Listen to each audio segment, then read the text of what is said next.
ब्रह्मणस्पत आनः शृण्वन्नोतिभिः सेदसादनम् श्रीमहागणाधिपतये नमः।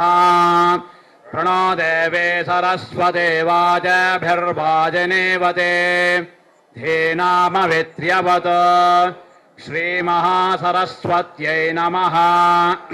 श्रीगुरुभ्यो नमः। हरिः ओम्। शङ्कारोपेण मच्चित्तम् पङ्के कृतमबोध्यया किङ्करेयस्य सामाया शङ्कराचार्यमाश्रये प्रह्लादवरदो देवो यो नृसिंहः परो हरिः नृसिंहोपासकम् नित्यम् तम् नृसिंहगुरुम् भजे श्रीसच्चिदानन्द शिवाभिनव्य नृसिंह भारत्यभिधान्यतेन्द्रान् विद्यानिधेन्मन्त्रनिधेन् सदात्मनिष्ठान् भजे मानवशम्भरूपान् सदात्मध्याननिरतम् विषयेभ्यः परान्मुखम् नौमि शास्त्रेषु निष्णातम् चन्द्रशेखरभारतीम् विवेकिनम् महाप्रज्ञम् धैर्यौधार्यक्षमानिधिम् सदाभिनवपूर्वन्तम् विद्यातीर्थगुरुम् भजे अज्ञानाञ्जाह्नवेतीर्थम् विद्यातीर्थम् विवेकिनाम् सर्वेषाम् सुखदम् तीर्थम् भारते तीर्थमाश्रये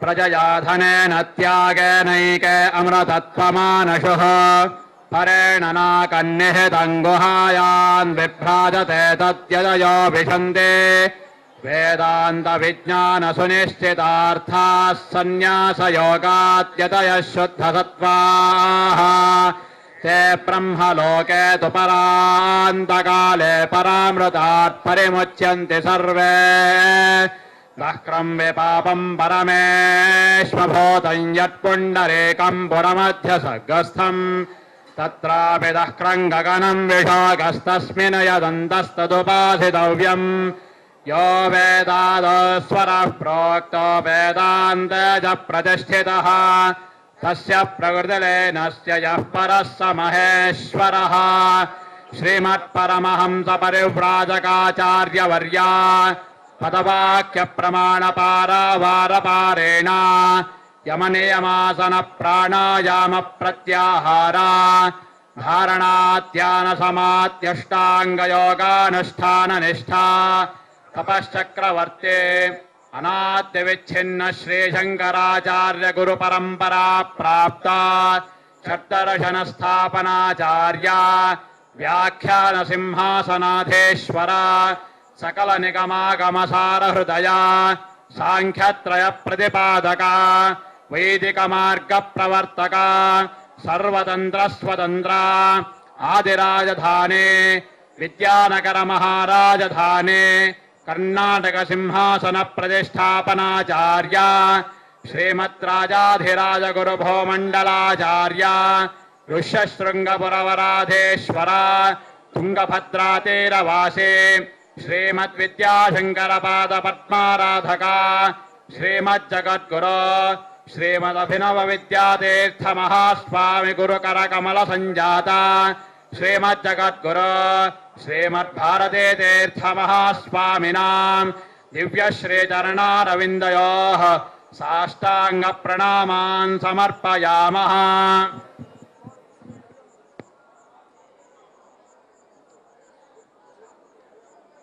सर्वविद्यानां दक्षिणामूर्तये नमः। भारते करुणापात्रम् भारते पदभूषणम् भारते पदमारूढम् भारते तीर्थमाश्रये आपदामपहर्तारम् धातारम् सर्वसम्पदाम् लोकाभिरामम् श्रीरामम् भूयो भूयो नमाम्यहम्।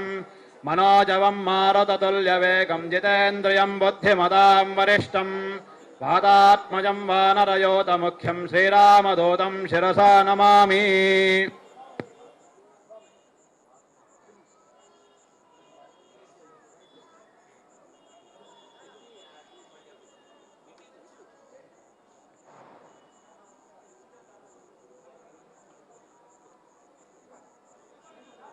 धरं विष्णुं शशिवर्णं चतुर्भुजं ప్రసన్నవదనం ధ్యాయేత్ సర్వవిఘ్నోపశాంతయేత్. గురుర్బ్రహ్మా గురుర్విష్ణుః గురుర్దేవో మహేశ్వరः గురుః సాక్షాత్ పరబ్రహ్మ తస్మై శ్రీగురవే నమః.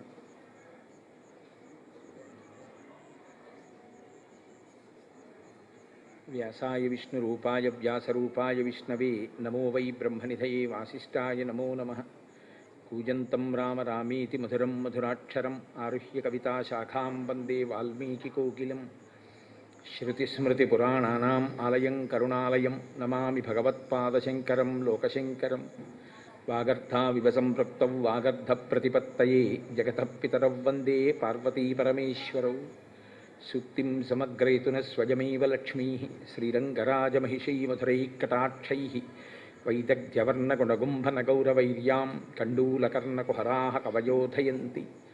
హైమోర్ధ్వపుండ్రమజహన్మకుటం సునాసం మందస్మితం మకరకుండలచారుగండం బింబాధరం బహుళదీర్ఘకృపాకటాక్షం శ్రీవేంకటేశముఖమాత్మని సన్నిధత్తాం.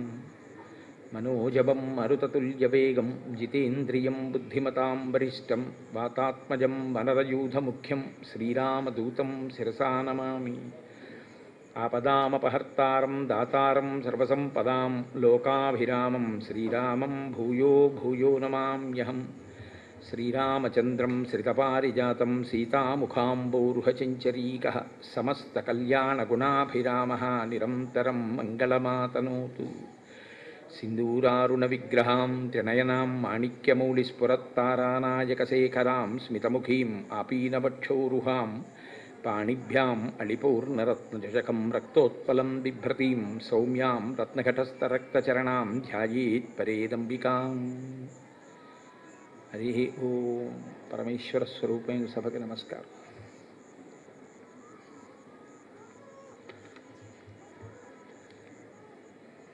పుష్పక విమానంలో నందిగ్రామానికి ఎత్తించినటువంటి రామచంద్ర ప్రభువు యొక్క పాదములకు పాదుకలు తొడిగినవాడై భరతుడు రామచంద్రమూర్తితో అంటున్నాడు, శిరస్యంజలిమాధాయ కైకేయ్యానందవర్ధన బభాషే భరతో జ్యేష్టం రామం సత్యపరాక్రమం. ఇక్కడ కైకేయ్యానందవర్ధన అంటారు భరతుణ్ణి. అంటే కైకేయి యొక్క ఆనందమును వృద్ధి చేసినవాడు. సాధారణంగా కొడుకుకి ఉన్నటువంటి పేరు సంస్కృతంలో నందనుడు అని. అంటే ఆనందమును కల్పిస్తాడు తల్లిదండ్రులకి. అందుకే దేవకీ నందనుడు, పార్వతీ నందనుడు. నందన శబ్దాన్ని తల్లితో కలిపి వేస్తారంటే తల్లికి ఆనందమునిచ్చేటటువంటి వాడై ఉంటాడు అని. కన్న కడుపు అని కదా పోతన గారంతటి వారు మహాభాగవతం చేస్తూ, చేతులారంగ శివుని పూజింపడేని నోరు నొవ్వంగ హరికీర్తి నుడువడేని దయ్యు సత్యంబు లోనుగా తలపడేని కలుగనీటికి తల్లుల కడుపు చేటు అంటారు. లోకంలో ఏ తండ్రి కన్న బిడ్డో అనరు. ఎవరైనా మహాత్ముడై 10 మందికి ఉపకారం చేసేటటువంటి జీవనం చేసేవాడు కనపడితే ఏ తల్లి కన్న బిడ్డో అంటారు. అమ్మకి కీర్తి తెస్తాడు కొడుకు, అమ్మకి కీర్తి తెస్తుంది కూతురు. కాబట్టి 9 నెలలు కష్టపడి ఆ పిల్లవాణ్ణి కడుపులో భరించి మృత్యువుతో సమానమైనటువంటి ప్రసవ వేదనని తాను అనుభవించి ఒక బిడ్డకి జన్మనిచ్చినటువంటి తల్లి కోరుకునేది ఏమిటంటే ఆ పిల్లవాడి వల్ల వంశమునకు కీర్తి రావాలని కోరుకుంటుంది.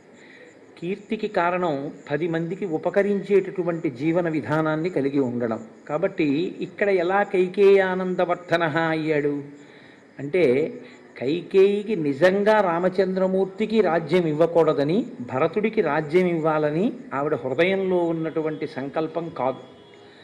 ఈ విషయం మందర వెళ్ళి మాట్లాడడం ప్రారంభం చేసినప్పుడే మనకి స్పష్టమవుతుంది. ఆవిడ ఎంత సంతోషించిందో, రామచంద్రమూర్తికి రాజ్యం ఇస్తున్నారంటే అయోధ్యకాండలో ఎంత ఆనందపడిపోయిందో. కానీ మందర లేనిపోయినటువంటి భయాన్ని సృష్టించి ఆమె మనసుని కదిలిపోయేటట్టుగా చేసింది. అందుకే దశరథ మహారాజు గారు నిన్నటి రోజున దర్శనం ఇచ్చినప్పుడు రామచంద్రమూర్తికి, రామ, దేవతల యొక్క సంకల్పం ఇది, నేను పెట్టిన ముహూర్తానికి పట్టాభిషేకం జరగకూడదు అని దేవతలు నిర్ణయించారు. అందుకే నేను పెట్టుకున్న ముహూర్తం భగ్నమైపోయింది. అయిపోయి నువ్వు అరణ్యవాసానికి వెళ్ళావు. నువ్వు అరణ్యవాసానికి వెడితే తప్ప రావణవధ జరగదు అని సంకల్పించిన దేవతలు కైకేయి చేత ఆ కోరిక కోరేటట్టు చేశారు అని చెప్పారు. కాబట్టి నిజానికి కైకేయికి రామచంద్రమూర్తి యొక్క పట్టాభిషేకాన్ని పాడు చేయాలన్న ఉద్దేశ్యం కానీ, భరతుడికి రాజ్యం ఇవ్వాలన్న కోరిక కానీ లేని తల్లి ఆవిడ. ఆవిడికి రాముడు రాజు కావడమే ఆవిడికి ఇష్టం. కాబట్టి అక్కడ ఉన్న వాళ్ళల్లో రాముడి పట్టాభిషేకం చూసి ఓర్వలేనిదిగా మనం అనుమానపడవలసినది ఎవరైనా ఉంటే కైకేయి గురించి మనం ఏమైనా అనుమానపడతామేమోనని మహర్షి మరొక్కసారి జ్ఞాపకం చేస్తున్నారు. కైకేయ్యానందవర్ధన. నిజంగా కైకేయికి రాముడు రాజు కావాలని కోరగలిగినటువంటి విశాలమైన హృదయం ఉండడం ఒకెత్తు, రాచరికం తనకి అయాచితంగా లభించిన 14 సంవత్సరములు రాజ్యం చెయ్యవయ్యా అని రాముడే అధికారం ఇచ్చిన, రామ పాదుకలు పెట్టి రాజ్యం చేసి ఒకవేళ భరతుడికి రాజ్య వ్యామోహం ఏమాత్రమైనా కలిగినట్లు నీకు అనుమానం కలిగితే నువ్వు వెనక్కొచ్చే హనుమ, నేను రాజ్యాన్ని భరతుడికి ఇచ్చేస్తాను అని రామచంద్రమూర్తి ప్రతిపాదించిన 14 సంవత్సరముల అధికారము తర్వాత కూడా అధికారమునందు ఏమాత్రము వాంఛ లేకుండా ఇది రాముడిది, నేను పరిపాలిస్తున్నాను తప్ప నేను పరిపాలిస్తున్న వాళ్ళను కాను అని ప్రతిక్షణం జాగరూకుడై ఏ పాటి అభిజాత్యమో పెంచుకోకుండా రామ కింకరుడుగా మిగిలిపోయినటువంటి మహాపురుషుడు భరతుడు. ఆయన అలా ఉండబట్టి కైకేయి యొక్క కోరిక ఇవాళ తీరుతోంది. కాబట్టి ఆయన కైకేయ్యానందవర్ధన శిరస్యంజలి మాధాయ.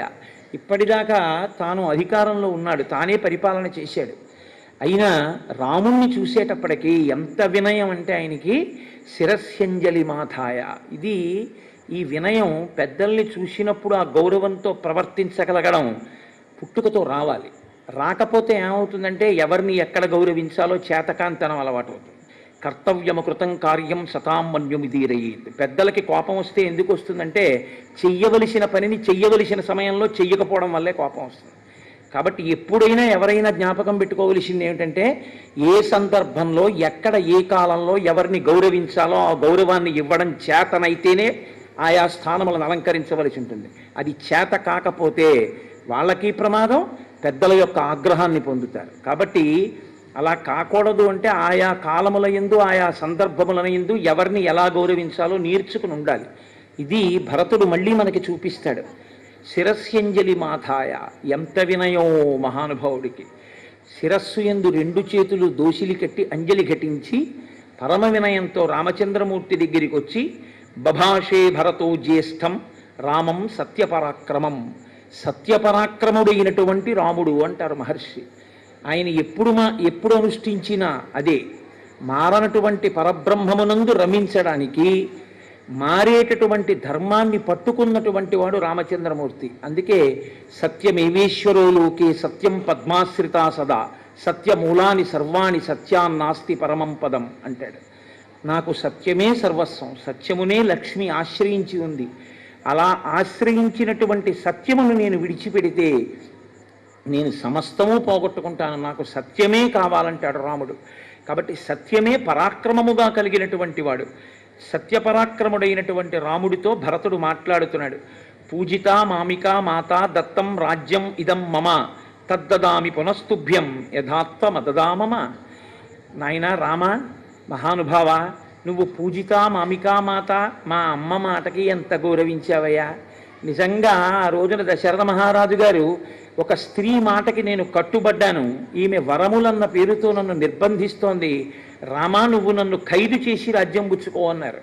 అయినా సరే నాకు నాన్నగారు మిమ్మల్ని ఖైదు చేసి రాజ్యం పుచ్చుకోవడం కాదు, మిమ్మల్ని సత్యమునందు నిలబెట్టిన వాడు కొడుకని, అమ్మా పుట్టినప్పటి నుంచి నన్ను చూస్తున్నావు, రాజ్యమే కావాలంటే తల్లి నువ్వు నాన్నగారిని వరాలు అడగాల అమ్మా, నువ్వు పిలిచి చెప్తే నేను వెళ్ళిపోనా అమ్మా, నాకు ఇవన్నీ అక్కర్లేదమ్మా అని నహమర్ధపరోదేవీ లోకమా వస్తుముత్సహే విద్ధిమాం ఋషిభి తుల్యం కేవలం ధర్మమాస్థితం అంటాడు మహానుభావుడు అయోధ్యకాండలో. అమ్మా నాకు ధర్మము కావాలమ్మా, నేను ఋషిని, నాకు దేని మీద కోరిక ఉన్నవాణ్ణి కాను, అటువంటి ఋషినమ్మా నేను. కాబట్టి నాకు కావలసింది ధర్మం ఒక్కటే, నాన్నగారిని సత్యమునందు నిలబెట్టడమే, నువ్వు చెప్తే వెళ్ళిపోనా అమ్మా అంటాడు. అంతగా నా తల్లిని పూజించినటువంటి వాడివి, పూజిత మామికా మాత, మా అమ్మ మాటని నిజం చేయడానికి, మా అమ్మ కోరుకున్న కోరికని నిజం చేయడానికి ఇంత పెద్ద సామ్రాజ్యాన్ని విడిచిపెట్టి వెళ్ళిపోయావు రామా. దత్తం రాజ్యం ఇదం మమ, ఆ రాజ్యాన్ని 14 ఏళ్ళు పరిపాలించు అని నాకు ఇచ్చావు నువ్వు. అది 14 ఏళ్ళు నీదైన రాజ్యాన్ని నీ కొరకు నేను పాలించాను తప్ప నీదైన రాజ్యాన్ని నాదిగా తీసుకుని నేను ఎన్నడూ పరిపాలించలేదు. కాబట్టి తద్దదామి పునస్తుభ్యం, దానినే నేను నీకు ఇస్తున్నాను మళ్ళీ. యథాత్వమదదామమా, నువ్వు ఎలా ఇచ్చావో అలా తిరిగి నీకు నేను అందజేసేస్తున్నాను.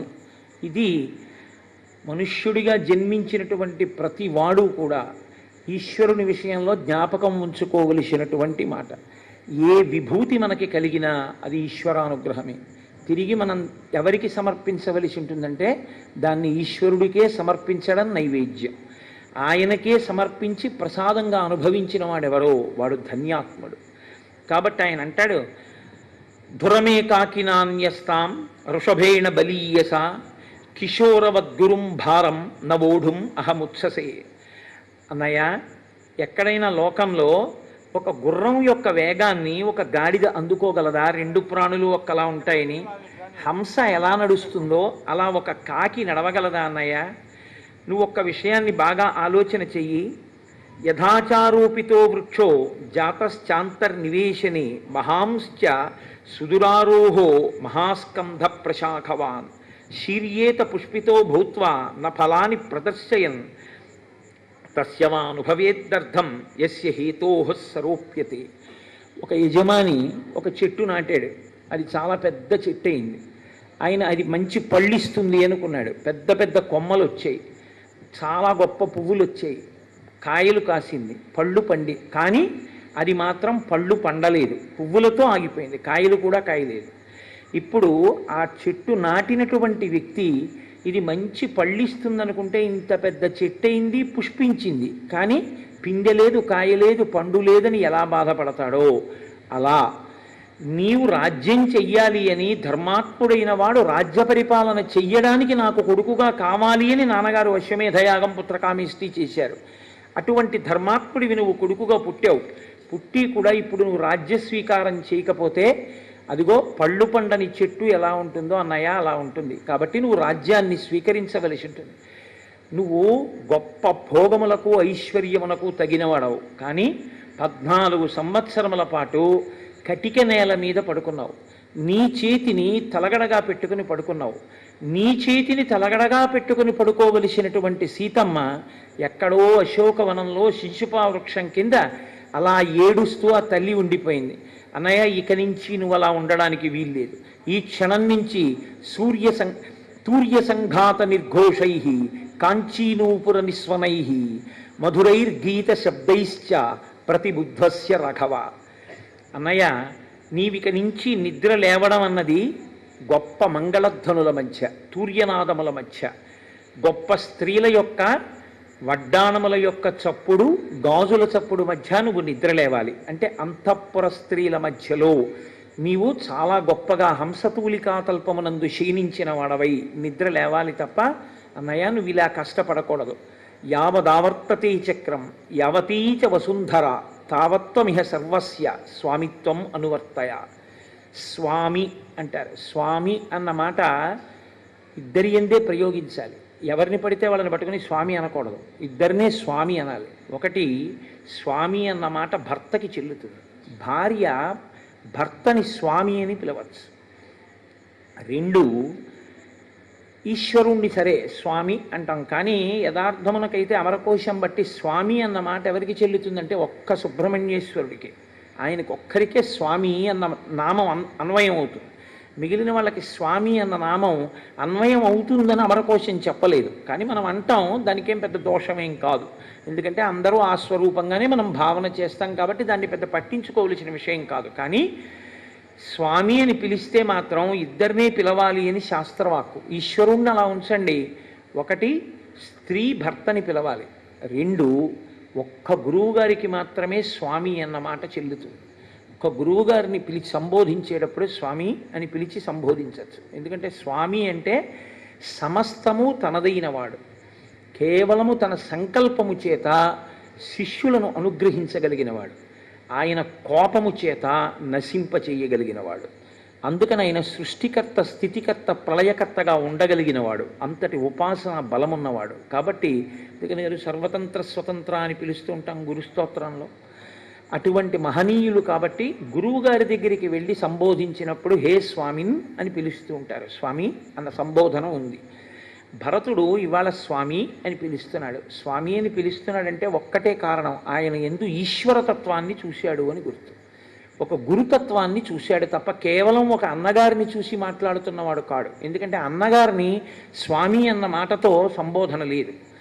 యావదావర్తతే చక్రం, ఒకటి రథచక్రము ఎంత దూరం పెడుతుందో అంతవరకు ఉన్నటువంటి ఈ భూమండలానికి, యావతీచ వసుంధర, ఎంతవరకు ఈ భూమి ఉందో ఆ భూమికి అంతటికి, తావత్వమిహ సర్వస్య స్వామిత్వం అనువర్తయ, అక్కడ వరకు అంతా నీదే, నీదైనటువంటిది మాకిచ్చి మేము ఆనందం అనుభవిస్తే మా ఆనందాన్ని చూసి నువ్వు ఆనందాన్ని అనుభవిస్తున్నావు. ఇదే మనం సాధారణంగా ఈశ్వరుడి విషయంలో ఇద్దరు భార్యలుగా చూపిస్తుంటారు మన వాళ్ళు, ఉభయనాంచారులు అంటుంటారు. ఇదే శ్రీ భూ సమేత వెంకటేశ్వరుడు. అంతకన్నా ఇంకొక మాట లేదు శాస్త్రంలో, శ్రీ భూ సమేతే, శ్రీ భూ సమేత వెంకటేశ్వరుడు. ఎందుకు అలా ఉంటాడు అంటే ఆయనకి ఏదో సరదాకి ఇద్దరు పెళ్ళాలి చేసుకున్నాడని కాదు. శ్రీ భూ, మీరు ఆలోచించండి, మధ్యలో ఉన్నవాడు ఈశ్వరుడు, ఆయనకి భూమి ఒక భార్య, శ్రీ ఒక భార్య. ఈ భూమికి శర్వాణి తత్వం ఉంది, అందుకే శర్వ అన్న నామం విష్ణువుకి ఉంది, శర్వ అన్న నామం శివుడికి ఉంది.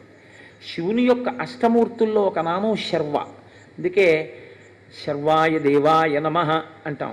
అలాగే శర్వ అని విష్ణువుని కూడా సంబోధిస్తాం, విష్ణు సహస్రంలో ఉంది ఆ నామం. శర్వుడు అంటే భూమి నుండి ఐశ్వర్యముని ఇచ్చేవాడు అని.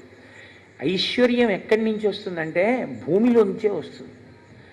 నేను మీకు ఇత పూర్వం ఎక్కడో మనవి చేశాను, ఆదిత్య హృదయం చెప్తూనో ఎక్కడో, ఈ శరీరం బతకాలి అంటే కావలసినవి భూమిలోంచే వస్తాయి. ఓ యాపిల్ పండు కావాలి, భూమిలోంచి రావాలి. అన్నం కావాలి, భూమిలోంచి రావాలి. ఈ శరీరానికి భోగం కావాలి, భూమిలోంచే రావాలి. ఇప్పుడు ఈ ఫ్యాన్ ఏదో ఉంది, ఈ ఫ్యాన్ తయారు చేయడానికి కావలసిన ఇనుము భూమిలోంచి వస్తుంది. ఈ ఫ్యాన్ తిరగడానికి కావలసిన విద్యుత్తు భూమిలో ఉన్న నీటిలోంచి వస్తుంది. కాబట్టి భోగమునకు శరీరము నిలబడడానికి కూడా భూమి కారణం. ఇప్పుడు ఈ భూమి ఎవరిది? ఈశ్వరుడిది. అందుకని ఆయనకి భార్య. ఈ భూమిలోంచి ఐశ్వర్యం ఇస్తుంది భూమి, కానీ అది మీ కష్టాన్ని బట్టి ఐశ్వర్యం వస్తుంది. అనుభవించడం, మీరు అనుభవించాలా అనుభవించకూడదా అన్నది మీరు కష్టపడ్డారు కాబట్టి ఇవ్వాలనేం లేదు. మీరు కష్టపడినది మీకు ఇవ్వాలా వద్దా, మీ చేత అనుభవింప చెయ్యాలా వద్దా అని నిర్ణయించవలసిన వాడు మధ్యలో ఉన్నవాడు. మీరు కష్టపడినందుకు పంట పండినా ఈశ్వరుని యందు ద్వేషబుద్ధితో బతకడం లోకంలో ఎక్కువైపోయింది అనుకోండి, అనాచారం ఎక్కువైపోయింది అనుకోండి, అస్తిక్య బుద్ధి నశించిపోయింది అనుకోండి, యజ్ఞయాగాది క్రతువులు నశించిపోయాయి అనుకోండి, పెద్దల ఎడల వినయ విధేయతలు నశించిపోయాయి అనుకోండి, ఈశ్వరుని యొక్క ఆగ్రహానికి గురవుతాం. అప్పుడు ఈశ్వరుడు ఏమంటాడంటే దీనిని ఐశ్వర్యముగా మార్చవద్దు అంటాడు. అందుకని ఆవిడ శ్రీదేవి. ఇప్పుడు ఐశ్వర్యంగా ఎందుకు మారదంటే పంట పండుతుంది, తుఫాన్ వస్తుంది, పంట విరగకాశి ఉంటుంది, పెద్ద గాలివాన్ వస్తుంది, అరటి చెట్లన్నీ మంచి గెలలతో ఉంటాయి, పెద్ద గాలివాన్ వచ్చి చెట్లన్నీ నేల మీద పడిపోతాయి. అంటే మీరు పండించినది మీ నోటికి అందదు. ఇన్ని ఇంగ్లీష్లో ఒక ప్రొవెర్బ్లో అంటుంటారు, there may be a slip between cup and lip అని. అది మీ చేతిలో ఉన్నది మీ అనుభవంలోకి మారదు. అందుకే రుద్రంలో అభిషేకం చేస్తే ఓ మాట అడుగుతూ ఉంటారు, ద్రాపే అంధస్సస్పతే దరిద్రం నీలలోహిత అని. ఈశ్వర, ఐశ్వర్యం అన్న మాటకు అర్థం ఏమిటంటే ఉన్నది అనుభవించుట, అనుభవించగలిగినటువంటి శక్తి శరీరమునందు ఉంటే దానికి ఐశ్వర్యమని పేరు, శ్రీ అని పేరు. ఇప్పుడు ఇవ్వాలన్నా ఈవిడే, ఇచ్చింది అనుభవించాలన్నా ఈవిడే, అనుభవింపచేయాలన్నా ఈవిడే. ఈవిడ అనుభవింపచేసే శక్తిని ఇవ్వాలన్నా, అనుభవించడానికి కావలసినవి ఈవిడ ఇవ్వాలన్నా ఈయన అనుగ్రహాన్ని బట్టే వాళ్ళిద్దరిస్తారు. ఈయన కాళ్ళు మీరు పట్టుకుంటే వాళ్ళిద్దరూ కూడా సంతోషిస్తారు. అందుకే మనకి లోకంలో ఆచారం ఏమిటంటే భర్త కాళ్ళు పట్టుకుంటే భార్య సంతోషిస్తుంది. శంకర భగవత్పాదులు సౌందర్యలహరి చేశారు. సౌందర్యలహరి అమ్మవారి యొక్క వైభవానికి సంబంధించిన స్తోత్రం. కానీ శంకరులు అమ్మవారి స్తోత్రం చేస్తున్నాను కదా అని శివా అని మొదలెట్లేదు. శివా అని దీర్ఘం ఇచ్చారనుకోండి అమ్మవారు. అమ్మవారిని స్తోత్రం చేస్తే అమ్మవారు ఖేదపడుతుంది. అమ్మవారు సంతోషించాలంటే ఆవిడ మహాపతివ్రత కాబట్టి ఆవిడ భర్తని స్తోత్రం చేయాలి. కాబట్టి శంకరులు అందుకే లోకానికి ఈ మర్యాద నేర్పడం కోసం శివా అని మొదలెట్లేదు సౌందర్యలహరి. శివశక్త్యా యుక్తో యది భవతి శక్త ప్రభవితుం అని మొదలెట్టారు. శివ శివ అంటే శివుడు. శివ అని మొదలెడితే ఆవిడ సంతోషిస్తుంది. అందుకే అసలు శివానందలహరి చెప్పి సౌందర్యలహరి చెప్తే అమ్మవారు చాలా ప్రీతి పొందుతుంది. ఇది ప్రత్యక్షంగా పెద్దలైనటువంటి వారు అనేక పర్యాయాలు అనుభవించారు జీవితంలో. అమ్మవారి అనుగ్రహానికి శివానందలహరి చెప్పి సౌందర్యలహరి చెప్తే అమ్మవారు ఎంత అనుగ్రహిస్తుందో స్ఫుటంగా కనపడుతుంది మీకు.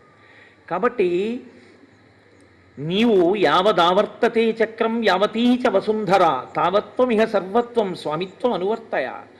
అన్నయ్య నువ్వు స్వామివి అంటే పైకి రాజు అంటున్నాడు, ఆంతరమునందు ఇవి నీవి ఈశ్వర. రాముడు ఈశ్వరుడు, అందుకనే భరతవాక్యం పలికేశాడండి అంటారు. అంటే భరతుడు చెప్పవలసిన మాట చెప్పేశాడు. ఈశ్వర ఇవన్నీ నీవి, నీవైనవి నాకెందుకు ఇచ్చావు, మరి ఈ పట్టుపంచ నాకెందుకు ఇచ్చావు అంటే మంచి పట్టుపంచ కట్టుకున్నానని నేను సంతోషపడిపోతే నా సంతోషాన్ని చూసి ఆయన సంతోషిస్తాడు. నాకు పట్టులాల్చి ఎందుకు ఇచ్చాడు, ఈ లాల్చీ నేను వేసుకుంటే నా సంతోషాన్ని చూసి ఆయన సంతోషిస్తాడు. అమ్మ కొడుక్కి పాయసం పెడుతుంది, కొడుకు పాయసం తింటే అమ్మాయి ఎంత బాగుందో అని చెప్పి ఆ వేలుతో చిన్ని చిన్ని వేళ్లతో పాయసం తీసి అడుగుది కూడా నాకేస్తున్నాడు అనుకోండి, అమ్మాయి ఎంత సంతోషపడిపోతుంది. ఉండింది అమ్మ, తెచ్చింది తండ్రి, తిన్నవాడు పిల్లాడు. పిల్లవాడు తింటే అమ్మా నాన్న సంతోషపడ్డం ఏమిటి, తల్లి తండ్రి కాబట్టి.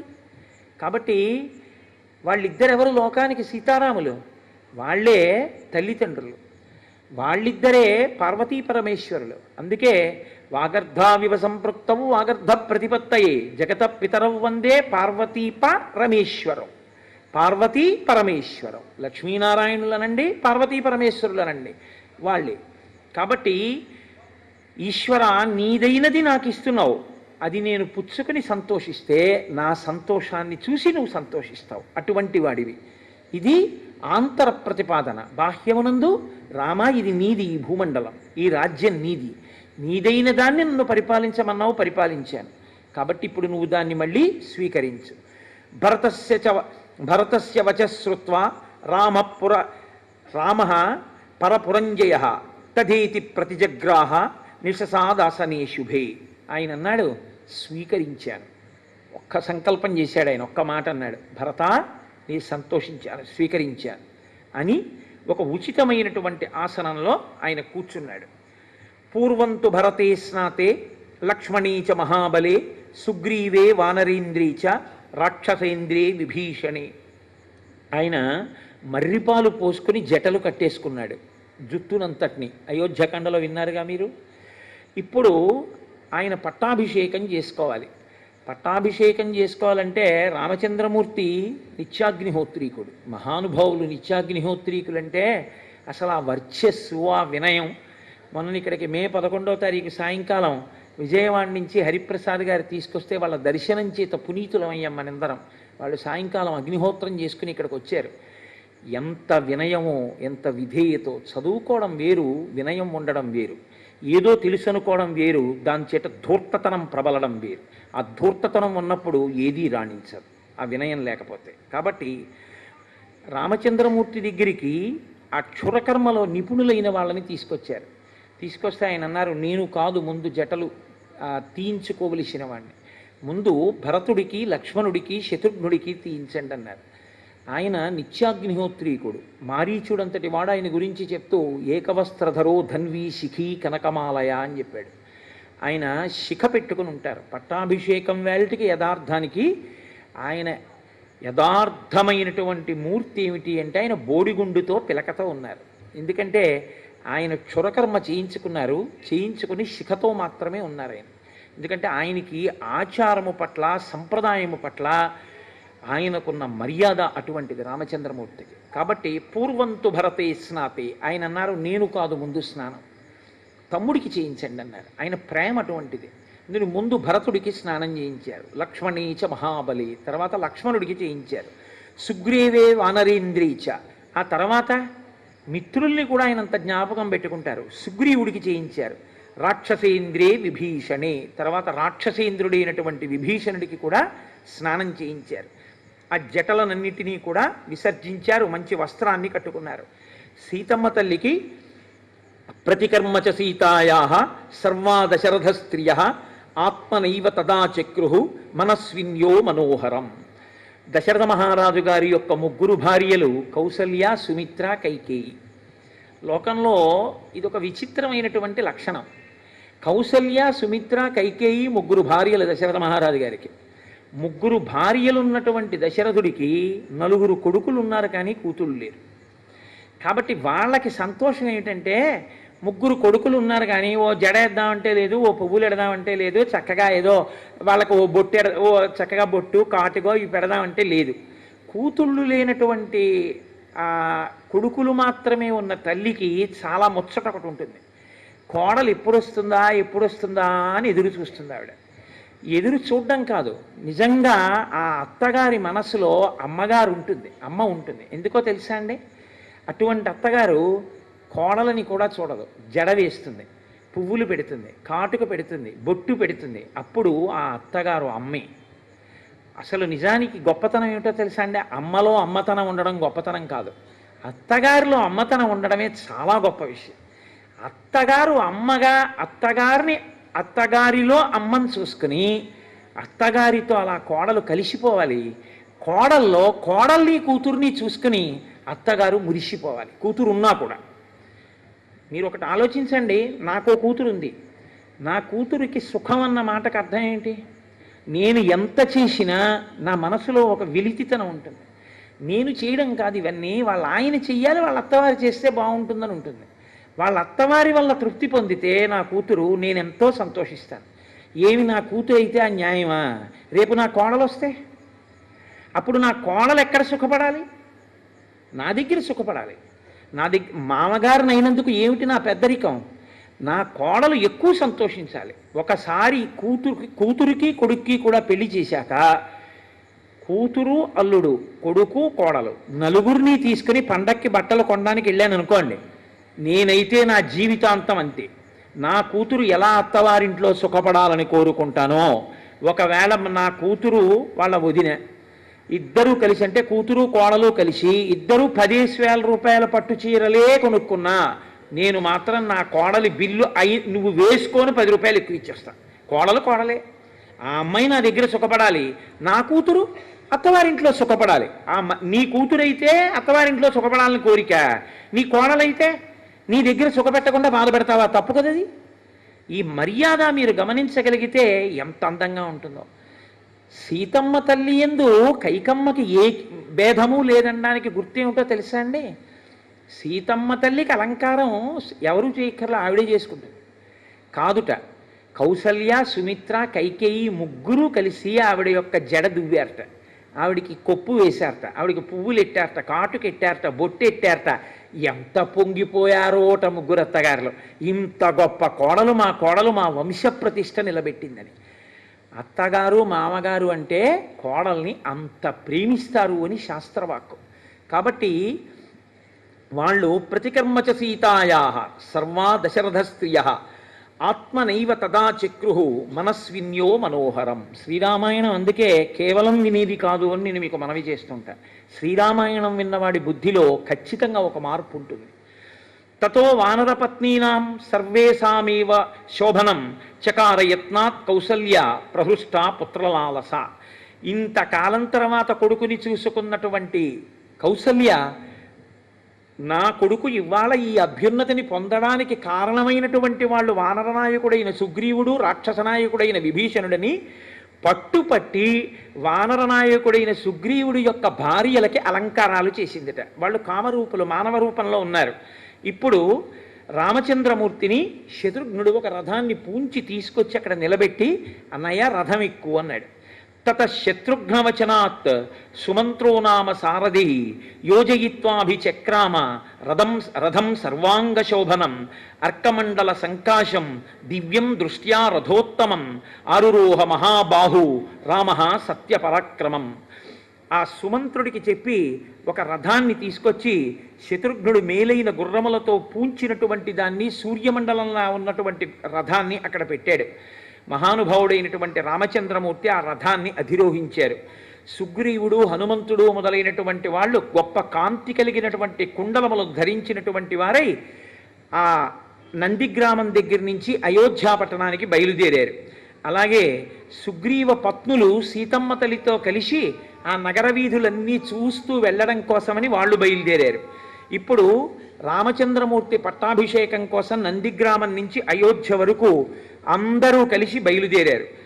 ఈ రథం వెడుతుంటే మనం లోకంలో 2 పనులు చేయడానికి చాలా సిగ్గుపడిపోతాం. ఒకటి, నేను ఆ పదవిని కించపరచట్లేదు అని మీరు బాగా గుర్తుపెట్టుకోవాలి. డ్రైవర్ పోస్ట్ చేయడం అంటే ఓ చిన్నతనం, ఒక మెసెంజర్ పోస్ట్ చేయడం అంటే ఒక చిన్నతనం. కోరి కోరి ఈశ్వరుడు చేసినవి ఈ 2. పైగా అవి బిరుదుల కింద పెట్టుకున్నాడు ఆయన. నేను పాండవ దూత, పార్థసారథి. నేను పార్థుడికి డ్రైవర్ని, పాండవులకు మెసెంజర్ని అని ఆయన ఆ 2 బిరుదునామాలుగా స్వీకరించాడు. నిజానికి ఎంత గొప్పవాడైనా వాడి భద్రత అంతా ఎదురుగుండా కూర్చుని నడిపేవాడి చేతిలోనే కదండి ఉంది. కాబట్టి ప్రేమ అన్నమాటకు అర్థం చూడండి. మనం కూడా రాజకుమారులమేగా, బుద్ధిగా మనం రథం తోలడం ఏమిటి అసహ్యంగానో అనుకోలేదు. వాళ్ళ ప్రేమ అటువంటిది. అన్నయ్య ఇంత కష్టపడి వచ్చాడు మన అన్నయ్య అని శత్రుఘ్నుడు ఎంతో సంతోషంగా ఆ రథము యొక్క కళ్ళాల్ని పట్టుకున్నట్టు. అలాగే ఆ చుట్టూ ఉన్నటువంటి ఆ భరతుడు గుర్రము యొక్క కళ్ళెములను పట్టుకుంటే శత్రుఘ్నుడు శ్రీరాముని యొక్క శిరస్సు మీద ఛత్రాన్ని పట్టుకున్నాడు. లక్ష్మణుడు ఒక పక్కన నిలబడి వింజామర వేస్తున్నాడు. విభీషణుడు ఇంకొక వింజామర తీసుకుని ఆయన వేస్తున్నాడు. భరతుడు అక్కడ ఉన్నటువంటి పురోహితులందరితో ఎంత వైభవోపేతంగా శ్రీరామ పట్టాభిషేకం జరగాలి అన్నది ఆలోచన చేస్తున్నాడు. ఇంత సంతోషంగా ఈ అన్నదమ్ములందరినీ చూస్తేట ఇద్దరి కళ్ళమ్మట నీళ్లు కారేట. ఒకడు సుగ్రీవుడు, ఇంకొకడు విభీషణుడు. విభీషణుడు అనుకున్నాడు, అయ్యో మేము 3 అన్నదమ్ములం, రావణ కుంభకర్ణ విభీషణులం, లోకాన్నంతటినీ శాసించగలిగిన మొనగాళ్ళం. కానీ మా అన్నయ్యలు దారి తప్పారు, దెబ్బలాడుకున్నాం, ఆఖరికి 2 అన్నయ్యలు మరణించారు, నేను ఒక్కడిని మిగిలాను. జగజ్జెట్టి మా అన్నయ్య వాలి, ఆ అన్నయ్య పోయాడు, నేను ఒక్కడిని మిగిలాను. ఈ భాతృప్రేమ మా జీవితంలో తెలియదు. మేము ఎప్పుడూ దెబ్బలాడుకోవడం, ఆఖరికి చచ్చిపోవడం, ఎవడో ఒకడు మిగలడం. అన్నదమ్ములంటే వీళ్ళు పెద్దన్నగారి పట్ల ఎంత గౌరవంతో జీవించారో, ఎంత మర్యాదగా జీవించారో అని నేను ఎంత సంతోషించాడో మహానుభావుడు. అందుకే ఆ అన్నదమ్ముల బిడ్డలు, ఆ ప్రేమ అవి చూస్తే ఎంతో సంతోషంగా ఉంటుంది. హరిప్రసాద్ గారు వాళ్ళ అన్నగారు వచ్చిన రోజున నా దగ్గరికి వచ్చి అంత గౌరవంగా వాళ్ళ అన్నగారి గురించి నా చెవిలో చెప్పి, వాళ్ళ అన్నగారిని అంత వినయంగా పిలిచి నాకు దండేయించి, వాళ్ళ అన్నగారి కొడుకు నాకు దండే వేస్తున్నప్పుడు వాడొచ్చాడు అని ప్రేమగా, కొడుకు కాబట్టి, తమ్ముడు కొడుకు కాబట్టి చెప్తుంటే నాకు ఎంత ఆనందం వేసిందో. అన్నదమ్ముల మధ్య, అన్నదమ్ముల బిడ్డల మధ్య సఖ్యత ఉంటే అదొక గొప్ప బలం, అదొక గొప్ప సంతోషం. కాబట్టి ఇప్పుడు ఆ రథం బయలుదేరింది. మహర్షులు, మరుద్గణములు, దేవతలు అందరూ ఆకాశంలో నిలబడి రామచంద్రమూర్తి యొక్క పట్టాభిషేకాన్ని చూస్తున్నారు. నందిగ్రామం నుంచి ఊరేగింపు బయలుదేరింది అయోధ్య వరకు.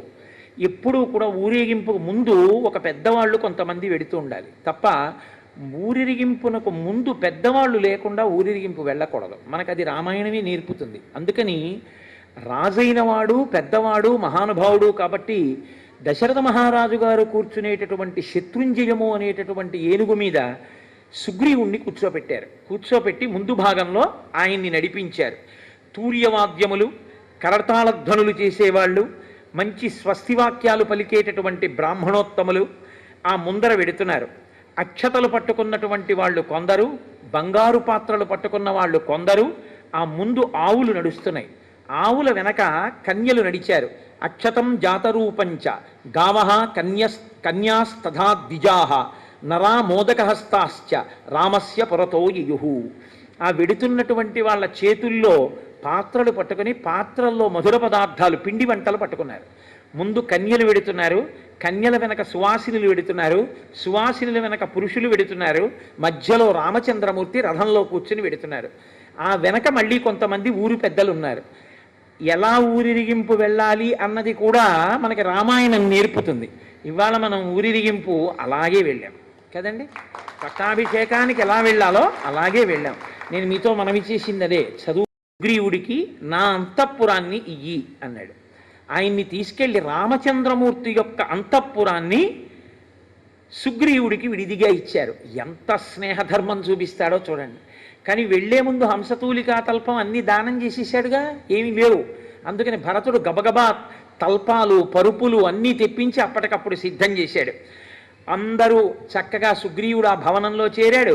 ఎన్ని కోట్ల వానరములు, ఎంతమంది రాక్షసులు వచ్చారు, విభీషణుడు వచ్చాడు, దేవతలు వచ్చారు. రామచంద్రమూర్తి పట్టాభిషేకంలో ఆశ్చర్యకరమైనటువంటి ఘట్టం ఏమిటో తెలుసా అండి?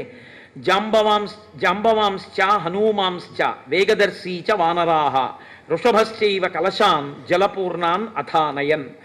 500 నదుల జలములు ఉంటే పట్టాభిషేకం చేసేటప్పుడు బాగుంటుంది అన్నారు. పట్టాభిషేకం వేరు, ఈశ్వరుడికి మామూలుగా చేసే అభిషేకం వేరు. పట్టాభిషేకం చేసేటప్పుడు తప్పకుండా కన్య కలశ పట్టుకుని మంగళధ్వనితో వచ్చి కలశ ఇవ్వాలి అభిషేకానికి. కన్యలు తీసుకొచ్చిన కలశతో అభిషేకం చెయ్యాలి. అందుకే కదా ఇవాళ వెతికి మరీ మనం మంగళధ్వనితో ఒక కన్యకామణితోటి ఇద్దరితోటి కలశలు పట్టింపించి తీసుకొచ్చి ఆ కలశలతో రామచంద్రమూర్తికి అభిషేకం చేశాం. లోకంలో అభిషేకం జరిగేటప్పుడు అందున రేపే పట్టాభిషేకం అంటే 500 నదుల జలాలు తీసుకురావడం అంటే సాధ్యమయ్యే విషయం కాదు. కాబట్టి ఏం చేస్తారంటే మంత్రపురస్సరంగా ఆవాహన చేస్తారు. గంగేటి యమునే చైవ గోదావరి సరస్వతి నర్మదే సింధు కావేర్యౌ జలేస్మిన్ సన్నిధింకురు అంటే వస్తున్నాయనే కదా మన నమ్మకం. మంత్రం మనకు ఆ శక్తి ఉంది కాబట్టి అలా ఆవాహన చేస్తారు. కానీ రామచంద్రమూర్తి పట్టాభిషేకంలో అలా చేయలేదు. ఎందుచేత అంటే అత్యంత బలమైన వానరులు ఉన్నారు. భరతుడు అన్నాడు, మా అన్నయ్య పట్టాభిషేకానికి 500 నదుల జలాలు కావాలన్నాడు. వెంటనే సుగ్రీవుడు వానరోత్తములందరినీ పిలిచి మీ అందరూ వెళ్ళి 500 నదుల జలాలు తీసుకురండి అన్నాడు. వాళ్ళు సూర్యోదయంలో బయలుదేరారు బ్రాహ్మీ ముహూర్తంలో. అంతే చక్కగా పట్టాభిషేకం వేళటికి మంటపంలోకి 500 నదుల జలాల్ని వాళ్ళు తీసుకొచ్చారు. ఎలా తీసుకొచ్చారో తెలుసా అండి? మామూలుగా తీసుకురాలేదు. పట్టాభిషేక సర్గందుకే శ్రీరామనవమి నాడు పారాయణ చేస్తారు. ఏ దిక్కుకు వెళ్ళినప్పుడు ఏ పవిత్ర వస్తువు కనపడితే దాన్ని ఆచ్ఛాదించి తీసుకొచ్చారు. ఎర్రచందనపు కొమ్మలు కనపడ్డాయి అనుకోండి, వాళ్ళు తెస్తున్న కలశ మీద ఎర్రచందనపు కొమ్మలని ఆచ్ఛాదించి తీసుకొచ్చారు. అలా ఆ నదుల జలాల్ని తీసుకొచ్చారు. నదీ శతానాం పంచానాం జలం కుంభేషు చాహరన్. 500 నదుల జలాలతో అభిషేకం జరిగిన వాడు రామచంద్రమూర్తి ఒక్కడే. పూర్వాత్ సముద్రాత్ కలశం జలపూర్ణమధానయత్ సుషేణ సత్వసంపన్న సర్వరత్న విభూషితం. సుషేణుడు పూర్వదిక్కు అంటే తూర్పు దిక్కుకి వెళ్ళి అక్కడ ఉన్నటువంటి సముద్ర జలాల్ని తీసుకొచ్చాడు. వృషభో దక్షిణాత్తూర్ణం సముద్రాజ్జలమహారత్ రక్తచందన శాఖాభి సమృతం కాంచనం ఘటం.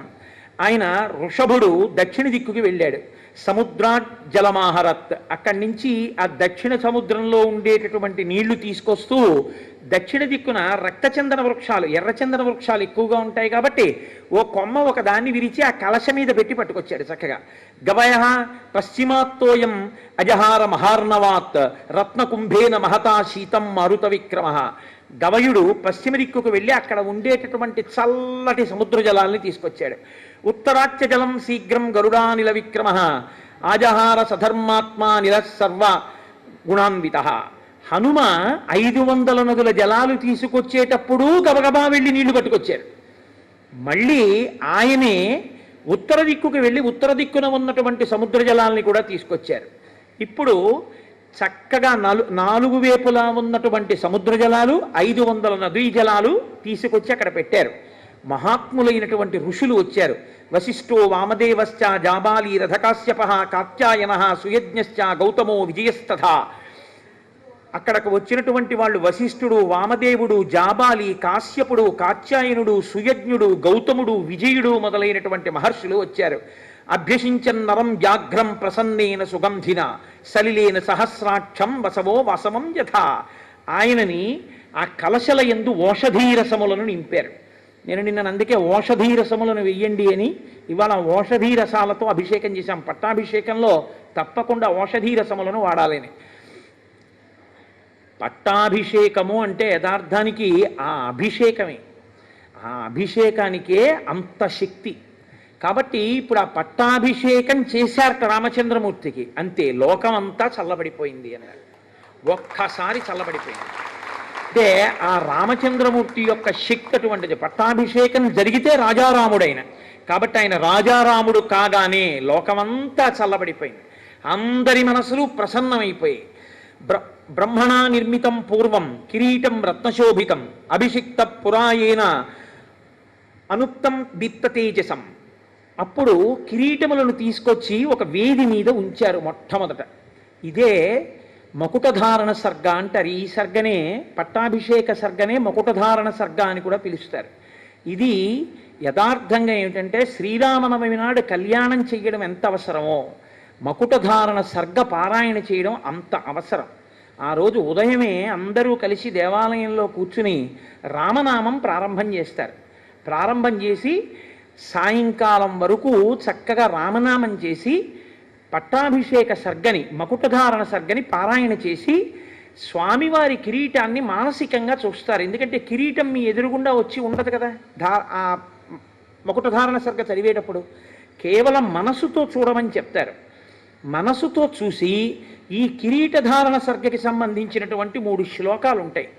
ఈ 3 శ్లోకాల్ని అందరితోటి చెప్పిస్తారు ఒకసారి. మిగిలిన సర్గ ఎవరు వచ్చి దాన్ని ప్రవచనం చేస్తున్నారో ఆయన ఆ సర్గనంతటినీ చెప్పేస్తారు. కానీ శ్లోకాలు మాత్రం అందరితోటి చెప్పిస్తారు.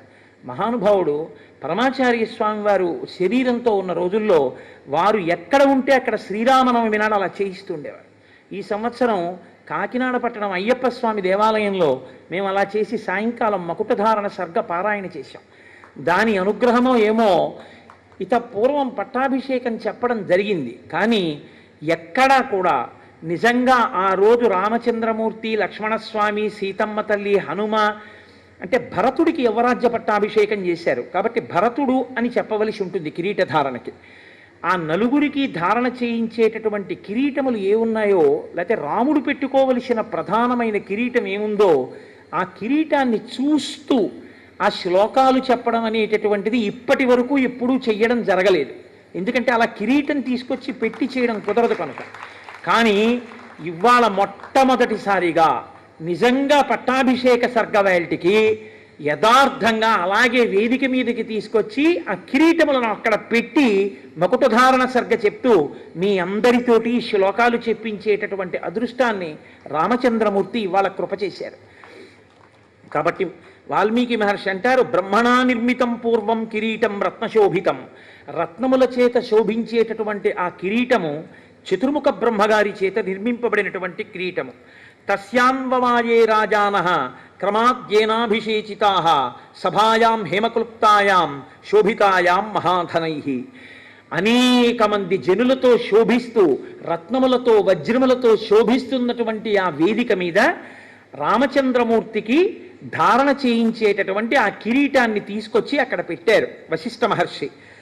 రత్నైర్ నానా విధిశ్చైవ చిత్రితాయాం సుశోభనై నానారత్నమయే పీఠే కల్పయిత్వా యథావిధి. అనేకమైన రత్నములు పొదగపడినటువంటి స్వర్ణ కిరీటం ఆ కిరీటము.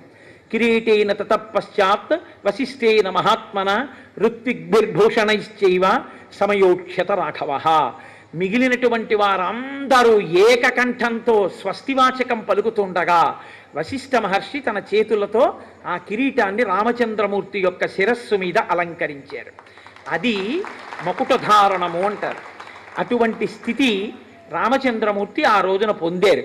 ఈ శ్లోకాలని పట్టాభిషేకం చెప్పేటప్పుడు నేను చెప్పడం కాదు, ఎవరెవరు ఇవన్నీ చెప్తారో ఈ శ్లోకాలని అందరూ చెప్పినప్పుడు ఏమవుతుందంటే పట్టాభిషేకంలో వాళ్ళందరి పట్ల రాముడు రాజారాముడై వాళ్ళని ఆయనే పరిపాలించి కాపాడతాడు అని పెద్దల వాక్కు. కాబట్టి నేనంటాను, మీరు అనండి. సుబ్రహ్మణ్య శర్మ గారు వేదిక మీదకి వచ్చి, ఆయన ఎవరు ఆచార్యులు గారు, ఏది రామాలయం అర్చక స్వామి రామాలయం అర్చక స్వామి రండి. శ్రీనివాస్ గారు మీరు రండి. మీరు రండి అయ్యా, మీరు రండి. మీరు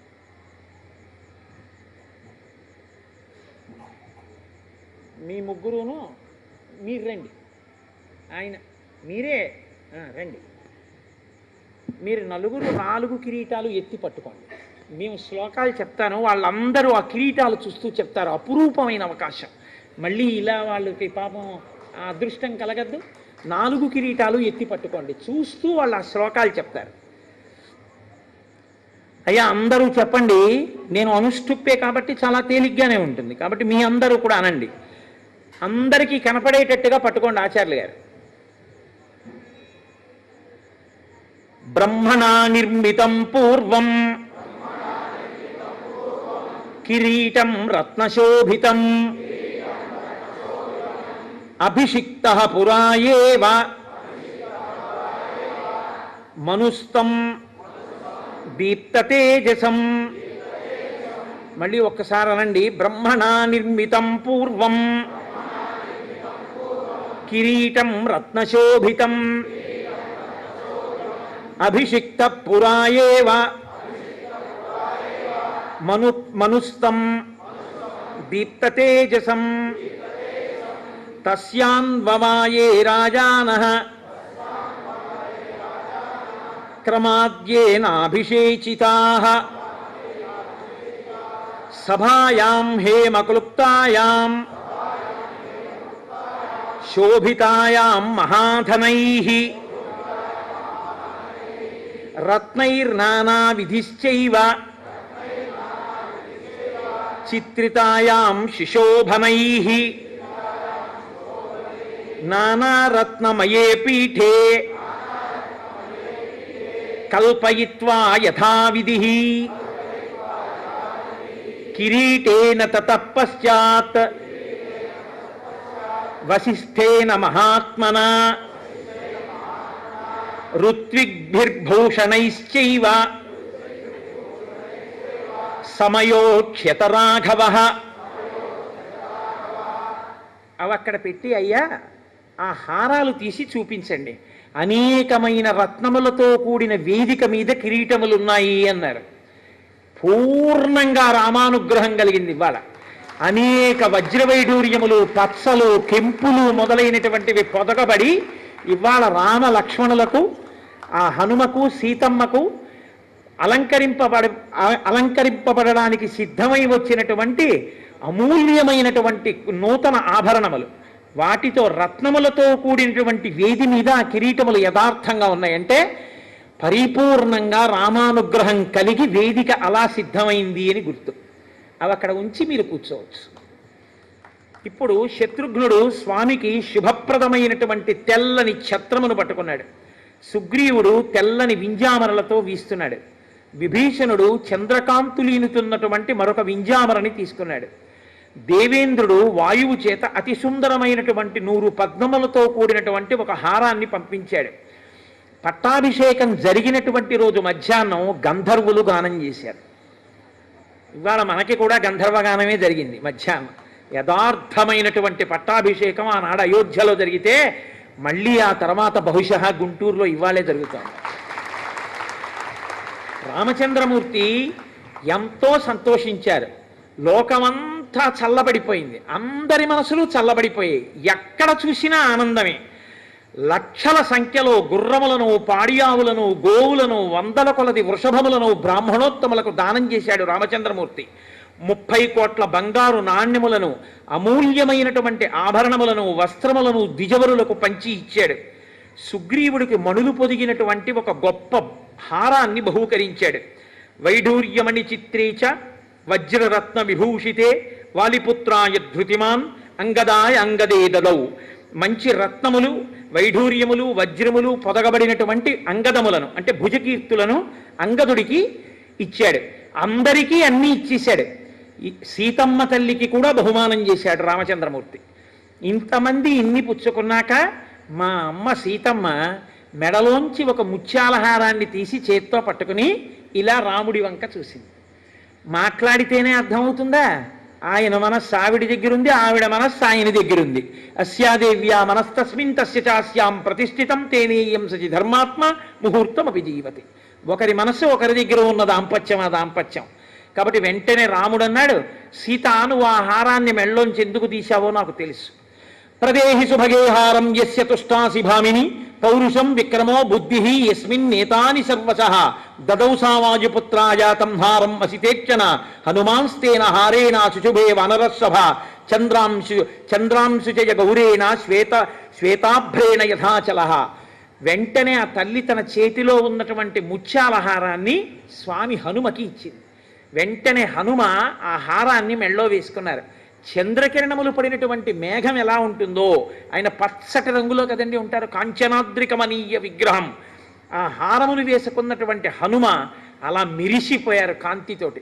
ఆయన ఏదో కొరికారు, రామనామం లేదని అవతల బారేశారు, అటువంటి పిచ్చి పనులు ఆయన చేయరు. ఆయన చక్కగా దాన్ని మెళ్ళో ధరించారు.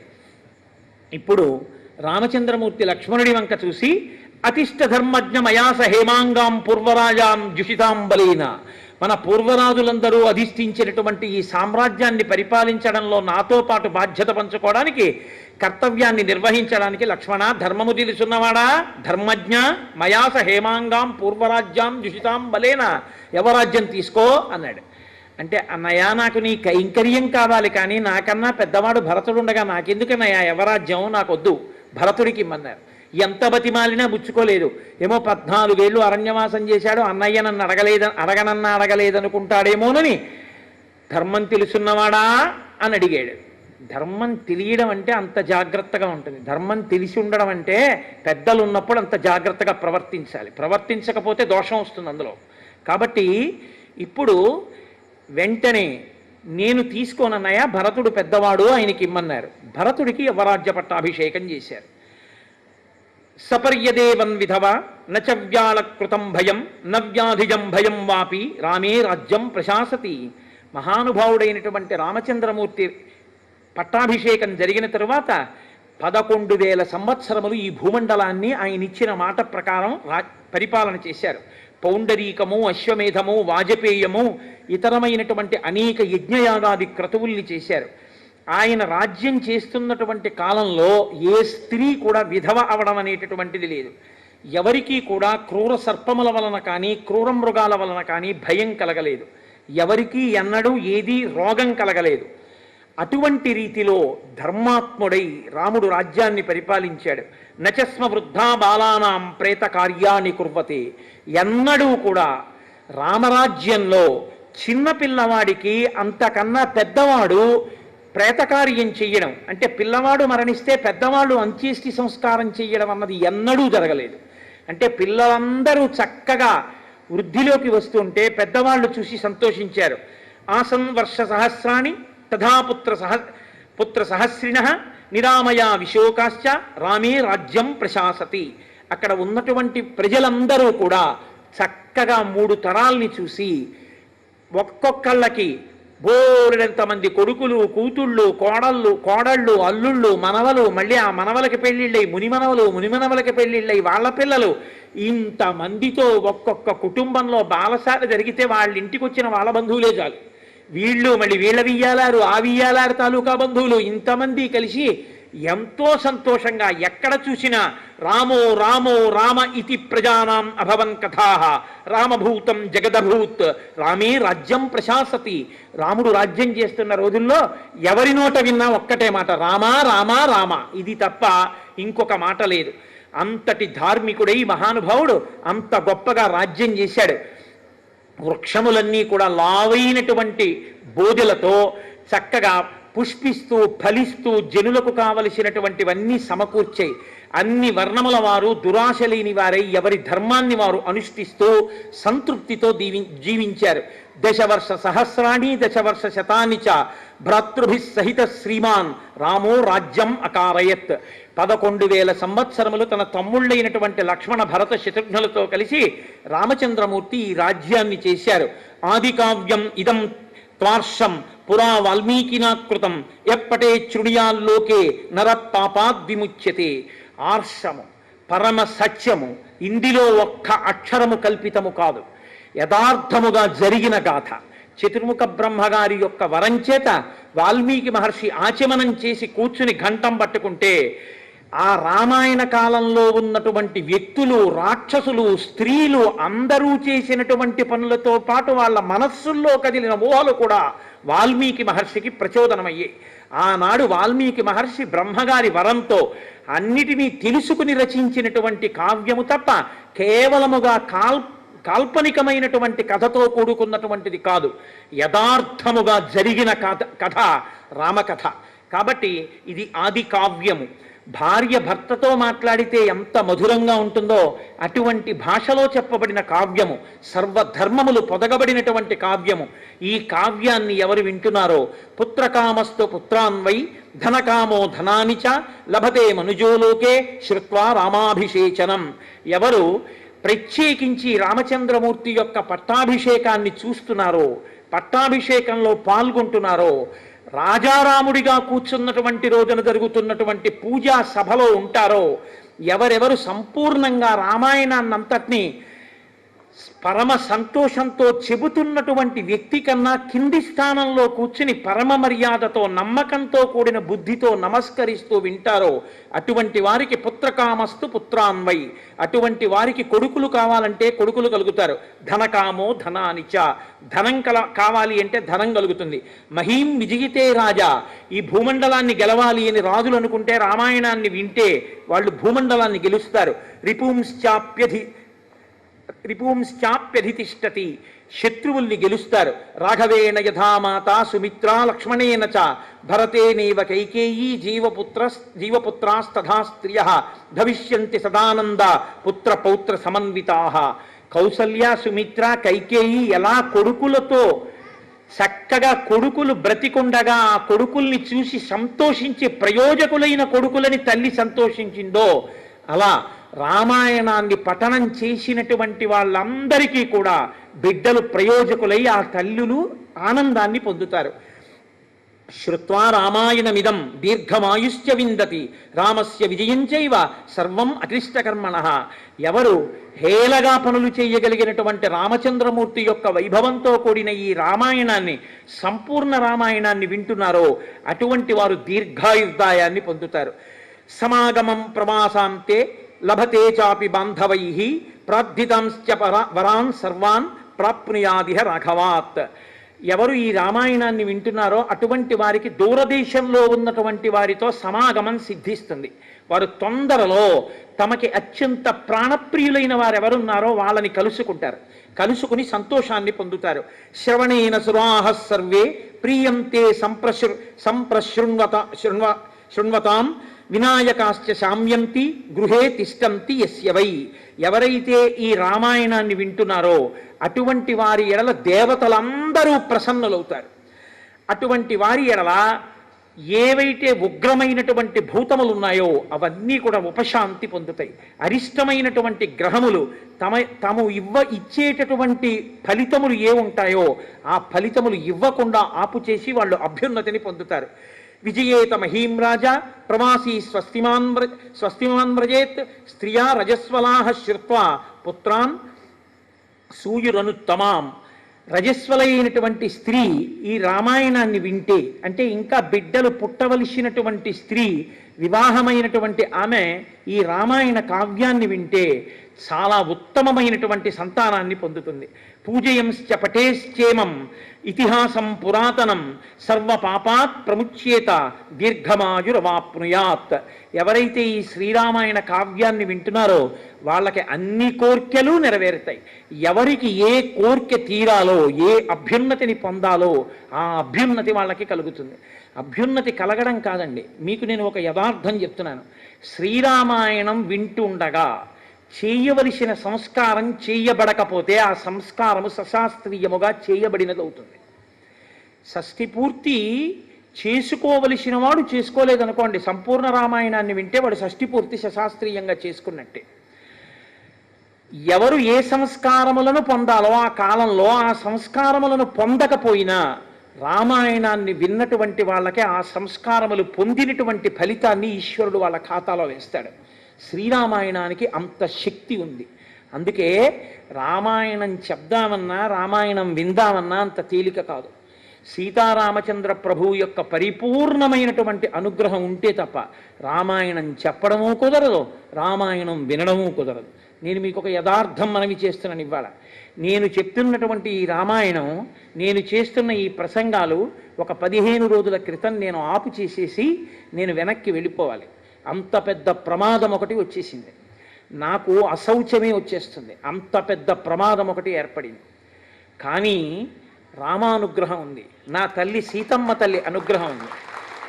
ఎవరు శరీరం విడిచిపెట్టేస్తే, ఎవరికి ప్రమాదం జరిగితే నాకు అశౌచం వస్తుందో, నేను రామాయణం చెప్పడానికి అనర్హత పొందుతానో, నేను రామాయణం చెప్పకుండా ఆపి మళ్ళీ మొదలు పెట్టవలసి వస్తుందో, అటువంటి పరిస్థితి రాకుండా తట్టుకోగలిగినంత ఓపిక అసలు ఆయనకి లేకపోయినా ఈశ్వరుడు ఆయనకి ఆయుర్దాయాన్ని ఇచ్చి కాపాడి రామాయణ ప్రవచనానికి అభ్యంతరం లేకుండా ఆయన నన్ను, నాకు అశౌచం రాకుండా ఆయుర్దాయం ఇచ్చి ఆయన్ని రక్షించేశాడంతే.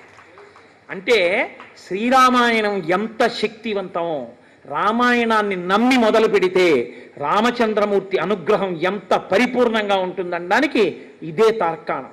రామాయణం మొదలుపెట్టాక మీరే ప్రత్యక్షంగా చూశారు ఎన్ని ఘట్టాలలో, ఎన్ని చోట్ల రామానుగ్రహం స్పష్టంగా కనపడిందో. కాబట్టి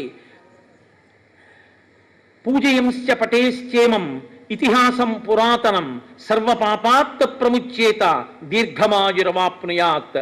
దీర్ఘమైనటువంటి ఆయుర్దాయాన్ని పొందుతారు, సర్వ పాపములు కూడా పోతాయి. ఇది అతి పవిత్రమైనటువంటి ఇతిహాసము, పురాతనమైన ఇతిహాసము. ఇతి హా అసం అంటే ఇది ఇలాగే జరిగినది. అందుకే రామాయణం సత్యమేమి, ఒక్క వాల్మీకి రామాయణమే సత్యం, బ్రహ్మగారి వరం. ఇది హా అసం, ఇది ఇలా జరిగినది, ఇది కల్పిత గాథ కాదు, ఇది సృష్టింపబడినది కాదు, కేవలము కల్పించి మీకు సంతోషాన్ని చేకూర్చేది కాదు, యథార్థముగా జరిగిన కథ. అప్పుడు జరిగిన కథ ఇప్పటికీ ఎందుకు చెప్తారు అంటే, రామాయణమిదం కృత్స్నం శృణ్వతః పఠతః సదా ప్రీయతే సతతం రామః సహి విష్ణు సనాతనః. సనాతనుడైనటువంటి విష్ణువు రామాయణం చెప్పబడిన ప్రాంగణం ఎక్కడుంటుందో అక్కడ అపారమైన ప్రీతిని పొంది మిగిలిన దేవతలందరితో కలిసి స్వామి హనుమ, రామచంద్రమూర్తి, సీతమ్మ, 33 కోట్ల మంది దేవతలు ఆ రామాయణ ప్రవచనము జరిగినటువంటి ప్రాంగణం మీద నిలబడి ఉంటారు. నిలబడి పట్టాభిషేక సర్గనాడు చూస్తూ ఉంటారు. పితృదేవతలందరూ కూడా విశేషమైనటువంటి ఆనందాన్ని పొందుతారట. పట్టాభిషేక సర్గ దగ్గరికి వచ్చేటప్పటికీ రామాయణం అంత శక్తిని పొందుతుంది. కాబట్టి ఆదిదేవో మహాబాహు హరిర్నారాయణ ప్రభు సాక్షాద్ రామో రఘుశ్రేష్ఠ శేషో లక్ష్మణ ఉచ్యతే. ఆయన సహి విష్ణు సనాతన, సనాతనుడైనటువంటి విష్ణువు యొక్క కథ. ఆయన ఆదిదేవుడు, మహాబాహు, హరి, నారాయణుడు, స్వయంగా ఆయన ప్రభు. సాక్షాద్ రామో రఘుశ్రేష్ఠ, రఘుశ్రేష్ఠుడైనటువంటి ఆ రాముడే ఆ శ్రీ మహావిష్ణువు.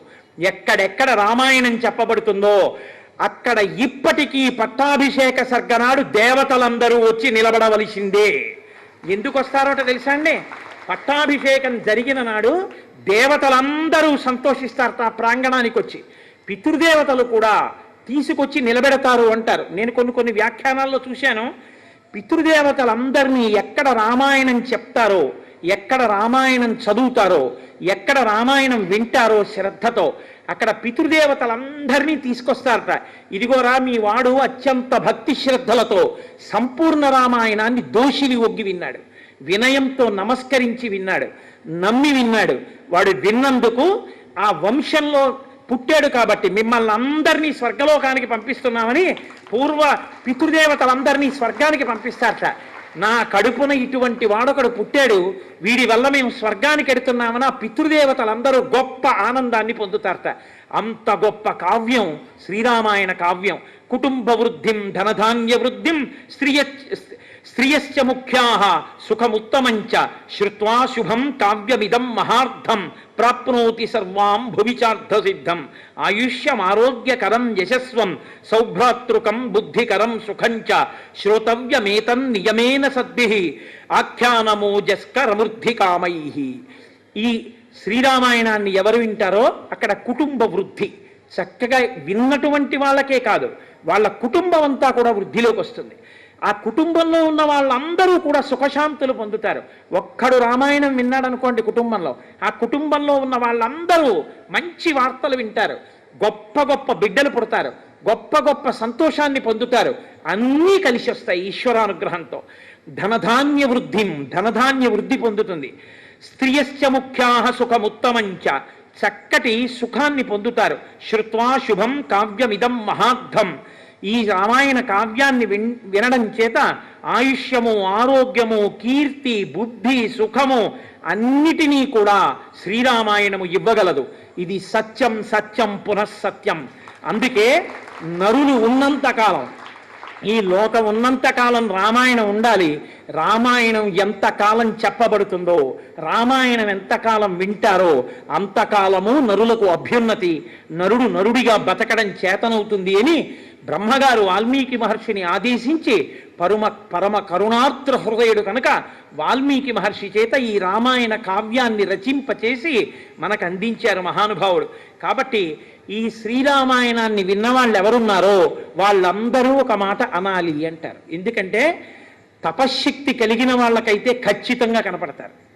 శ్రీమన్నారాయణుడు ఇవాళ మెరిసిపోతున్నటువంటి గరుడ వాహనం మీద లక్ష్మీ సహితుడై మిగిలిన దేవతలందరితో కలిసి త్రిమూర్తులతో సహా, పితృదేవతలతో సహా పట్టాభిషేక జరుగుతున్న నాడు ఆకాశ మండలంలో వచ్చి నిలబడతారు. రాజారాముడికి పట్టాభిషేకం జరగడం అంటే ఇప్పటికీ లోకంలో అంత శక్తి కలిగినటువంటిది రామచంద్రమూర్తి యొక్క పట్టాభిషేకమే. అందుకే శ్రీరామాయణం చెప్తే తప్పకుండా పట్టాభిషేకం చేస్తారు. ఏ ద్రవ్యాలు లేకపోయినా అక్షతలతోనైనా కిరీటాదులను కల్పించి పట్టాభిషేకం చేస్తారు. పట్టాభిషేకం చేయడం అంటే ఈ భూమండలాన్నంతటి రామచంద్రమూర్తికి ఇవ్వడం. కాబట్టి విష్ణువు వచ్చి నిలబడతారు. వీళ్ళందరూ పరమభక్తులు, నా చేత పరిపాలింపబడాలని కోరుకుంటున్నారు. ఇప్పుడు మనమేం కోరుకోవాలి? మనందరం కోరవలసింది, రామ మీరు బలంగా ఉండాలి. మీరు ఎంత బలంగా ఉంటే అంతగా రావణాదుల్ని పడగొడతారు, మమ్మల్ని కాపాడతారని మనం కోరుతాం. అందుకే రామానుగ్రహం కావాలనుకున్న వాళ్ళందరూ చెయ్యవలసిన పని మాత్రం ఒకటి చెప్పారు శాస్త్రంలో. 3 మాటలు. మీ కంఠాన్ని వంచన చేసుకోకుండా, మీ కంఠం పలికితే ఎంత గట్టిగా మీరు పలకగలరో అంత గట్టిగా అరిచి 3 మాటలు చెప్పాలి. నేను చెప్తాను, మీరు చెప్పండి. బలం విష్ణోః ప్రవర్ధతాం, బలం విష్ణోః ప్రవర్ధతాం, బలం విష్ణోః ప్రవర్ధతాం. శ్రీ మహావిష్ణువునకు బలము కలుగుగాక. ఈ మాటలు అన్నప్పుడు స్వామి ఎంతో ఆనందిస్తారట, ఎంతో ఉల్లాసాన్ని పొందుతారు. ఇప్పుడు మనందరం ఆయన కింకరులం. ఇక మన బాధ్యతలు, మనం చెయ్యవలసినవన్నీ హాయిగా ఆయన ఛత్రఛాయల్లో పెట్టుకుని మనని కాపాడి ఆయన రక్షిస్తారు. మీరు విశ్వాసాన్ని పొందండి. తప్పకుండా రామానుగ్రహంతో, ఆ సీతమ్మ తల్లి అనుగ్రహంతో మనందరం హాయిగా ఆనందంగా ఉండగలం. కాబట్టి ఇప్పుడు యథార్థంగా చెప్పబడినటువంటి పట్టాభిషేక క్రతువు ఏది ఉందో దాన్ని ఇప్పుడు ఆ పట్టాభిషేకాన్ని చేస్తారు. కిరీటధారణ అవి చేయిస్తారు. స్వామికి రాజారాముడిగా పూజలు అందుకుంటాడు. పట్టాభిషేకాన్ని పొందాడు కాబట్టి ఇప్పుడు రాజారాముడిగా పూజ అందుకున్న తర్వాత దర్బారు జరుగుతుంది.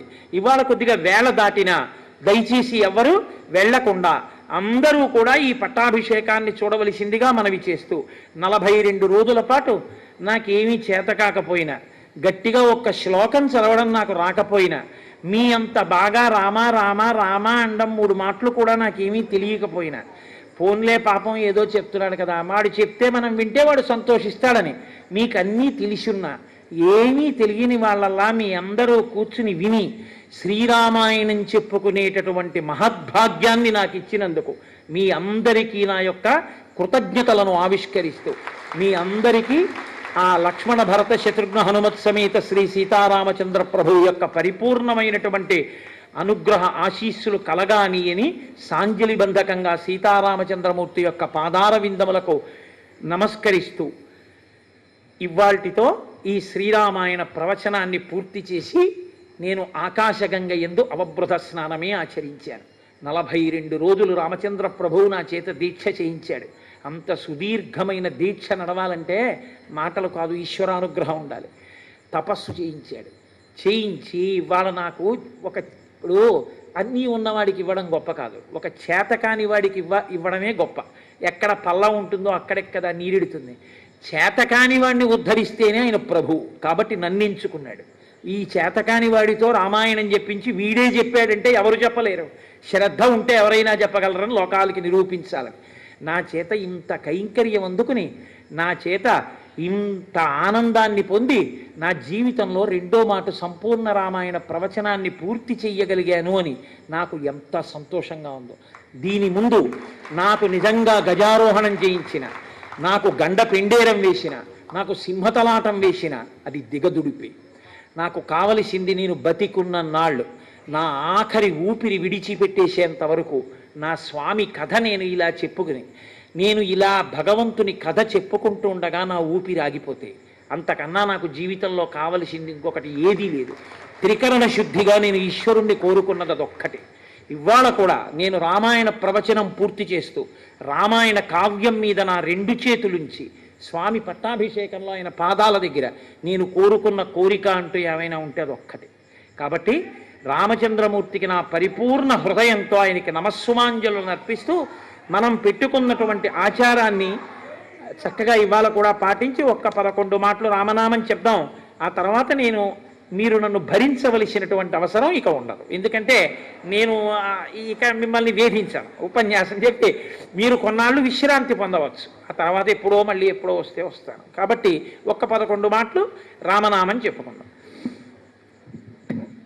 కోరి కొలిచిన వారికెల్లను కొంగు బంగారు రామనామము, రామనామము రామనామము రమ్యమైనది రామనామము. నీవు నేనను భేదమేదియు లేకయున్నది రామనామము, రామనామము రామనామము రమ్యమైనది రామనామము. అండపిండ బ్రహ్మాండములకాధారమైనది రామనామము, రామనామము రామనామము రమ్యమైనది రామనామము. గోచరంబగు జగము లోపల గోప్యమైనది రామనామము, రామనామము రామనామము రమ్యమైనది రామనామము. బ్రహ్మ సత్యము జగన్మిథ్యాభావమే శ్రీరామనామము, రామనామము రామనామము రమ్యమైనది రామనామము. భక్తితో భజించు వారికి ముక్తి నొసగును రామనామము, రామనామము రామనామము రమ్యమైనది రామనామము.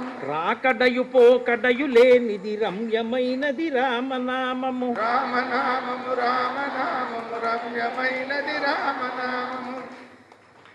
ఆత్మ సంయమ యోగ సిద్ధికి ఆయుధము శ్రీరామనామము, రామనామము రామనామము రమ్యమైనది రామనామము. రావణానుజ హృదయ పంకజ రాచకీరము రామనామము, రామనామము రామనామము రమ్యమైనది రామనామము. దాసులను రక్షించ దయగల ధర్మనామము రామనామము, రామనామము రామనామము రమ్యమైనది రామనామము. రాక్షసులను తరిమి కొట్టిన నామమే శ్రీరామనామము, రామనామము రామనామము రమ్యమైనది రామనామము. రామనామ స్మరణ చేసిన క్షేమమొసగును రామనామము, రామనామము రామనామము రమ్యమైనది రామనామము. తల్లివలె రక్షించు సుజనుల నెల్లకాలము రామనామము, రామనామము రామనామము రమ్యమైనది రామనామము. మంగళాశాసనపరై మదాచార్య పురోగమై సర్వైశ్చ పూర్వైరాచార్యై సత్కృతాయాస్తు మంగళం. మంగళం కోసలేంద్రాయ మహనీయ గుణాత్మనే చక్రవర్తి తనూజాయ సర్వభౌమాయ మంగళం. ఉమాకాంతాయ కాంతాయ కామితార్థప్రదాయినే శ్రీగిరీశాయ దేవాయ మల్లినాథాయ మంగళం. కరచరణకృతం వా కర్మవాక్కాయజం వా శ్రవణనైనజం వా మానసం వాపరాధం విహితమవిహితం వా సర్వమేత్తక్షమస్వ. శివ శివ కరుణాబ్ధే శ్రీ మహాదేవ శంభో. సర్వం శ్రీ ఉమామహేశ్వర పరబ్రహ్మార్పణమస్తు. స్వస్తి.